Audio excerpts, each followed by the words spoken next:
Now, does this go up front or back? Yeah, that'll go in the front. Is it heavy? Is this coming? I don't know if there is such a thing as regular primary care anymore in this province. There's so many different iterations and variations in terms of how we provide primary care. Traditionally, we have looked at illness. We have not looked at healthcare, we've looked at illness care. That needs to change because illness care is way too expensive. NorWest Community Health Centers is part of a network of community health centers across the province. We will have physicians, nurse practitioners, nurses, foot care nurses, dietitians, counselors, all under one roof. We serve priority populations, a lot of seniors, families, a lot of individuals that have difficulty accessing primary care. We're really the only one that goes out in the region on a regular rotation. We have 2 mobile health services. One is primary care. The other one specializes in diabetes services, and some communities are served twice a month. When we're thinking about the needs of our population, access to care is a huge need. We have the geography the size of France, yet only 234,000 people that live in that geography. How do you actually deliver care to a seniors population that's aging, that's the distribution is older than the rest of Ontario, and you just don't have the critical mass in the publicly funded model or in the privately funded channels? How do you deliver service from end to end across the continuum to this population? Stuff, things in there. A lot of people in this province don't realize how big the North is. We serve actually the district of Thunder Bay. My staff will travel for 3 hours in a vehicle to get from site to site. Our seniors have a special challenge, especially seniors in some of the small communities. And part of the problem is the lack of resources in these communities. And it, quite frankly, doesn't make sense to put a lot of resources in these communities because we're looking at, in some situations, a population of 500 people, which is why we use the mobile units. Perfect. All right. Just turn the heat up, it's freezing.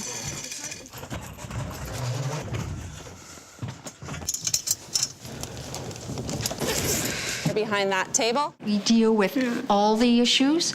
So somebody might be coming to me for foot care, but talking to them, I might realize they have other issues, and then I can direct them to the nurse practitioner, or I can direct them to the community health worker. One of the biggest things, we keep people at home where they belong instead of having to go into town, drive 2 hours, you know, when you're thinking about it, then wait for their appointment. It's a whole entire day. No, because you actually have to coat it, then wash it, and then you... To me, it feels just like an old friend when you come to see these girls all the time, eh?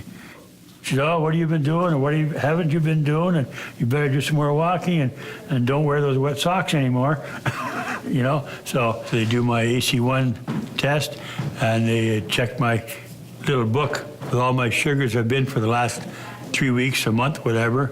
And then with my feet, Deborah checks that all the time, make sure the nails are cut right. Well, I don't even cut my nails anymore.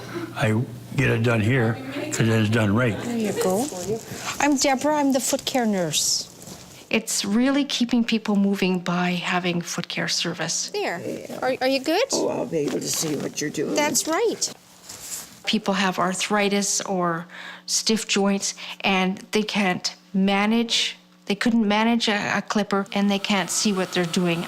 Sometimes just a little nick can be a very dangerous thing for a diabetic.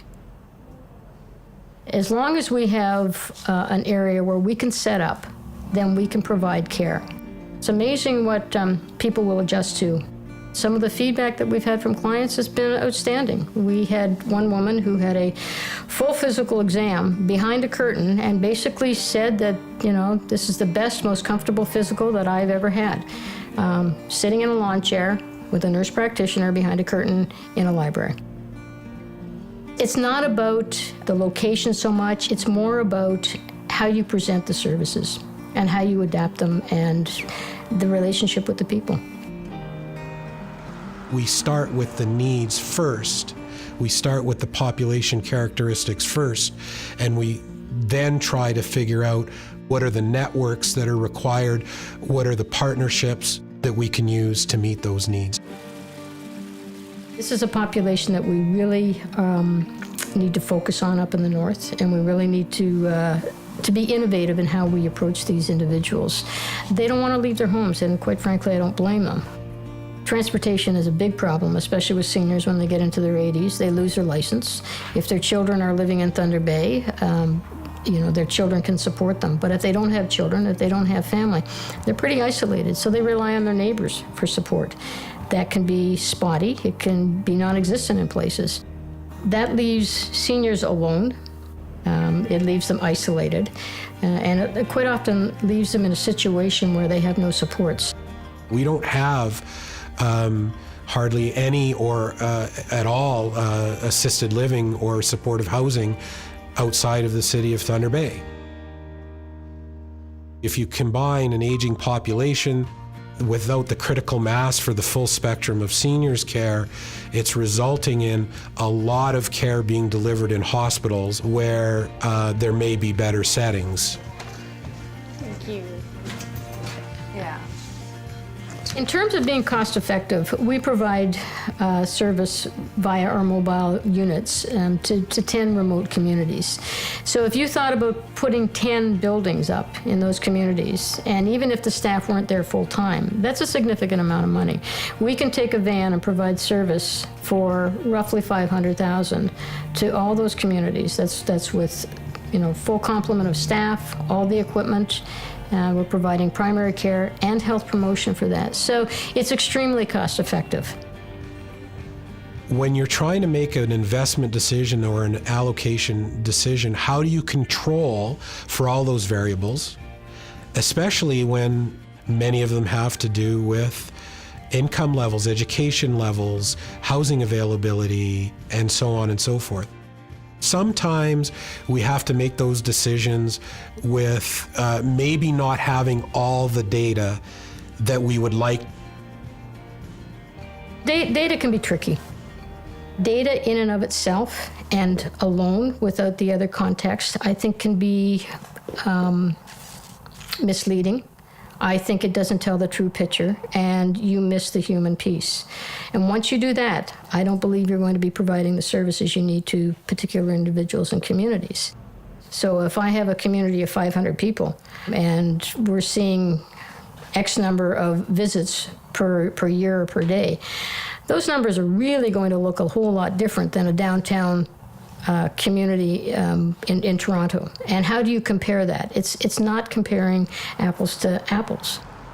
We walk that fine line between evidence-based decision-making and entrepreneurial, innovative thinking. We have to use professional judgment. We have to weigh out what are the risks of moving forward without maybe not having all the perfect evidence and data that we want. This model of care has been around for over 30 years.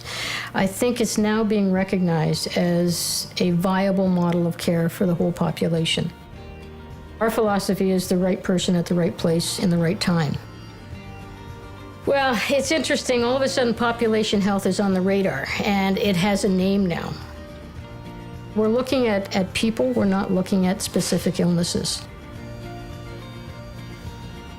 If we can keep people healthier, if we can look at interdisciplinary models, if we can look at health promotion, if we can look at ways of keeping people in their home, it will cost less to the healthcare system because we'll keep them out of the expensive institutions.